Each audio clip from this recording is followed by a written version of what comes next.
हम बात करते हैं इंशाल्लाह कि गुनाहों के जो है वो असरात क्या हैं इंसान की ज़िंदगी में और क्यों इन्हें छोड़ना चाहिए और क्यों हमें मोटिवेटेड रहना चाहिए इंशाल्लाह कि गुनाहों से बंदा दूर रहे।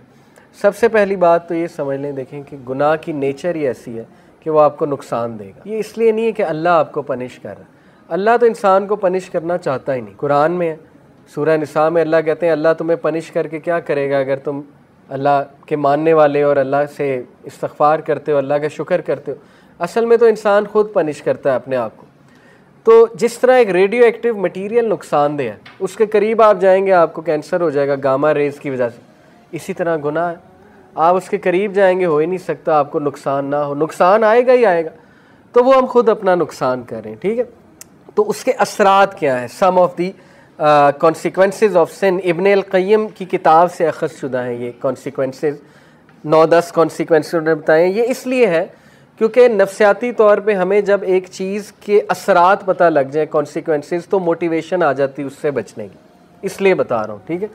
पहली चीज़ है जी कि नॉलेज से डिप्राइव हो जाना। जितना भी आपको इल्म था, जो भी था, उससे डिप्राइव हो जाता है इंसान, क्योंकि नॉलेज लाइट है, नूर है। गुनाह जो है वो नूर को ले लेता है।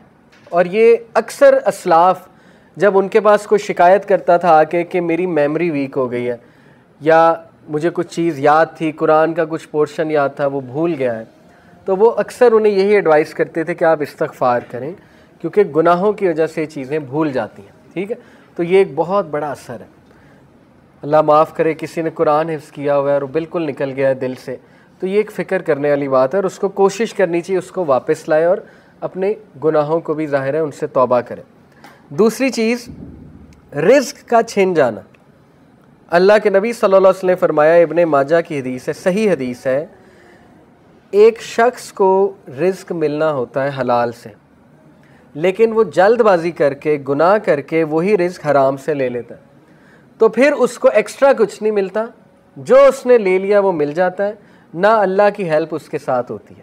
और ये जो हदीस है जो मैं अभी सुनाने लगा, ये क्या है, a man is deprived of provision because of the sins that he commits. इंसान को रिज़्क़ से डिप्राइव कर दिया जाता है उसके गुनाहों की वजह से। अब यहाँ पे हो सकता है आपके जहन में सवाल है कि नहीं यार फलाना इतने गुनाह करता है, वो तो मौजें कर रहा है, ठीक है, उसने तो प्लॉट बना लिए, ये कर लिया, वो कर लिया। तो देखिए रिस्क 4 तरह का होता है, financial wealth, emotional wealth, social wealth, time wealth. हो सकता है उसके पास फाइनेंशियल वेल्थ हो लेकिन ना इमोशनल वेल्थ हो। इमोशनल वेल्थ क्या है, जहनी सुकून, वो भी रिस्क है।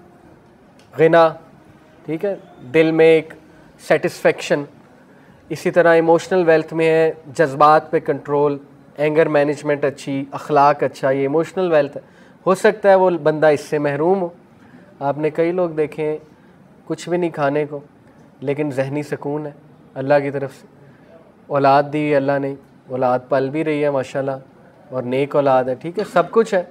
तो क्या ये रिस्क नहीं है? बिल्कुल है। सोशल वेल्थ इसी को कहते हैं कि आपकी औलाद अच्छी है, आपकी बीवी अच्छी है, आपका जो है वो घर वाले अच्छे हैं आपके साथ लॉयल लोग जमा हो गए, तो वो भी रिस्क है।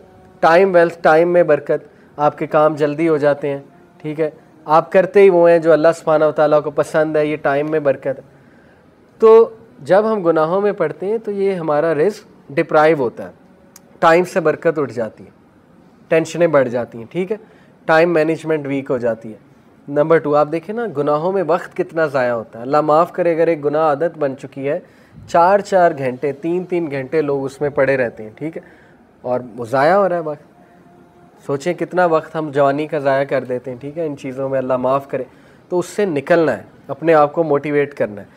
फिर आप देखें सोशल वेल्थ, हमारे साथ लोग ही ऐसे आ जाएं जो हमें खाने को तैयार है और बस उनकी नज़र हमारी दौलत पे हो, तो फिर ये कौन सा रिस्क है? इसका मतलब डिप्राइव हो रहा है और गुनाहों की वजह से। फिर आप देखें इमोशनल वेल्थ, जहनी सुकून है ही नहीं, हर वक्त टेंशन है, हर वक्त स्ट्रेस है, हर वक्त परेशानी है, हर वक्त मुंह पे शिकायत है, तो इसका मतलब गुनाहों के असरात आ तो रहे हैं। तो इसलिए गुनाहों के असरात रिस्क की तंगी से आते हैं, ठीक है। रिस्क कभी अल्लाह बढ़ा के देता है, कभी घटा के देता है। ओवरऑल रिस्क तो लिखा हुआ है, लेकिन ये अल्लाह की डिस्ट्रीब्यूशन है। अल्लाह अपने बंदों को चेक करने के लिए कभी ज़्यादा दे देता है उस क्वांटिटी में से, कभी कम कर देता है, जब वो दोबारा इस्तिग़फ़ार करते हैं फिर बढ़ा देता है, ठीक है। ये अल्लाह बादशाह है, अल्लाह जैसे चाहे कर सकता है। नंबर 3, अल्लाह और बंदे में एक ला ताल्लुकी, सेंस ऑफ एलिनेशन, जो बहुत बड़ी पनिशमेंट है, अल्लाह माफ़। बल्कि सबसे सीरियस बात है ये, जब आप अल्लाह से दूर हो जाएं और एक डिस्टेंस फील करें और एलोन फील करें। दुनिया की सबसे बड़ी लोनलीनेस, सबसे बड़ी तन्हाई अल्लाह से दूरी, ठीक है। तो गुनाह उस डिस्टेंस को इंक्रीज़ करते हैं, क्योंकि देखें ना, इंसान अल्लाह माफ़ करे अब गुनाहों में होता है तो अल्लाह, ज़ाहिर है फ़रिश्ते उसके इर्द गिर्द नहीं होते, फ़रिश्ते भी उठ जाते हैं उस जगह से, रहमत नहीं होती अल्लाह की, लेकिन उम्मीद होती है, उम्मीद बहुत है। अल्लाह गुनाहगारों को ही माफ़ करते हैं, ऑब्वियस सी बात है। अल्लाह ज़रूर होते हैं बंदे की तरफ मोहब्बत से देख भी रहे होते हैं, चाहते हैं बंदा निकल आए और बंदा जो है मुझसे दुआ करे, मुझे पुकारे, लेकिन गुनाहों की वजह से आहिस्ता आहिस्ता ये रिलेशन वीक होता जाता है। वीकनेस यहाँ तक आ जाती है कि एक बंदा ना मायूस हो जाता है, कहता है यार क्या अल्लाह से मदद मांगूँ, मैं तो बहुत ही एक्स्ट्रा कर चुका हूँ काम, इसराफ़ कर चुका हूँ गुनाहों के, अब क्या मैंने अल्लाह से बात करनी, ठीक है। तो फिर बंदा गिव अप कर देता है, गिव अप करके वो मज़ीद गुनाहों की तरफ चला जाता है। इसलिए इस डिस्टेंस को कम करने के लिए इस्तिग़फ़ार करना, गुनाहों से तौबा करना, गुनाहों को छोड़ना, ताकि आप अल्लाह के करीब आ जाएं और उस रिलेशन को एंजॉय करें। खालिक के साथ जो रिलेशन है ना, वो सबसे खूबसूरत, सबसे हेल्दी रिलेशन है, सबसे ब्यूटीफुल रिलेशन है, और इंसान खुश हो जाता है खालिक के साथ रिलेशन स्ट्रॉन्ग करके, ठीक है। ये चौथी चीज़, things become difficult for him so that he does not turn his attention towards any matter but he finds the way blocked or he finds it difficult। काम मुश्किल होना शुरू हो जाते हैं गुनाहों की वजह से। मैंने जैसे कहा रिस्क में तंगी आ जाती, इस तरह कामों में भी मुश्किलात आना शुरू हो जाती हैं। अच्छा खासा काम कोई था, होने लगा था, एकदम मुश्किल बन गया, रुकावट आ गई, ठीक है। तो इस मौके पे बंदे को इस्तिग़फ़ार बढ़ाना चाहिए, अपने गुनाहों की तौबा करनी चाहिए इस मौके में, ठीक है, ताकि वो अटका हुआ काम जो अल्लाह की रहमत से वो ठीक हो जाए। एक असलाफ़ थे, सलफ़ थे, उनका वाक़या है कि वो कुरान हाफिज़ थे, तो उन्होंने एक क्रिश्चियन औरत थी, उससे उन्हें मोहब्बत हो गई, बहुत खूबसूरत औरत थी वो, तो ज़ाहिर खूबसूरती की वजह से वो अट्रैक्ट हुए। उस क्रिश्चियन औरत ने उनके सामने शर्त ये रखी कि तुम इस्लाम छोड़ दो, इस्लाम छोड़कर जो है ना वो फिर तुम मुझे पालोगे। तो वो जो सलफ़ थे उन्होंने बात मान ली, अल्लाह माफ़ करे, he left Islam for the sake of women, उससे इम्प्रेस हो गए।